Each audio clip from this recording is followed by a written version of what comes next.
नमस्कार, CG news plus 24 में आपका स्वागत है। सबकी बात सच के साथ। तो चलिए रुक करते हैं आज की प्रमुख खबर पर।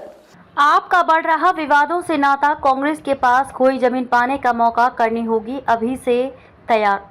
लोकसभा चुनाव में दिल्ली की 7 सीटों पर जनता ने आप कांग्रेस गठबंधन को भले ही नकार दिया हो, लेकिन इस चुनाव ने कांग्रेस के लिए खोई जमीन वापस पाने के संकेत भी दिए हैं।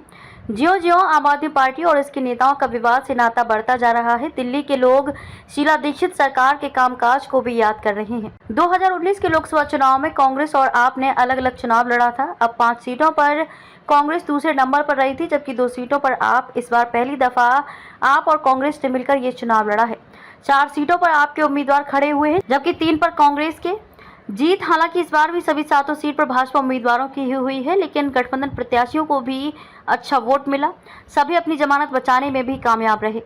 राजनीतिक जानकारों की माने आपने ही दिल्ली में कांग्रेस की जमीन हथियाई थी, लेकिन अब जबकि सत्येंद्र जैन और अब मनीष सिसोदिया के बाद खुद सीएम अरविंद केजरीवाल भी सलाखों के पीछे पहुंच गए हैं, तो दिल्ली के एक बड़े तबके की सोच भी बदली है। लोग पार्कों, मेट्रो और बस अड्डे, स्टेशन पर ये चर्चा करते नजर आ जाते हैं कि अगर सब कुछ ठीक होता तो कोर्ट से जमानत भला क्यों नहीं मिल जाती।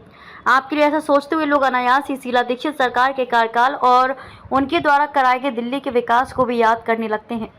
दिल्ली की टूटी सड़कों, ज्यादातर सड़कों पर हर वक्त रहने वाले जाम, ई रिक्शाओं की भीड़ व फुटपाथ पर रेहड़ी खोमचे वालों का कब्जा देखकर दशकों से दिल्ली में रह रहे लोग जब तब गुस्से में नजर आते हैं। लोगों की नाराजगी से लेकर भी खूब है कि मध्यम वर्गीय टैक्स अदा करता है, जबकि उसका लाभ दिल्ली में बसता जा रहा प्रवासी श्रमिक वर्ग उठा रहा है।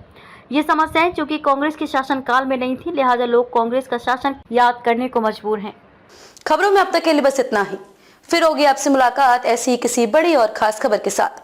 तब तक के लिए नमस्कार और देखते रहिए सीजी न्यूज प्लस 24।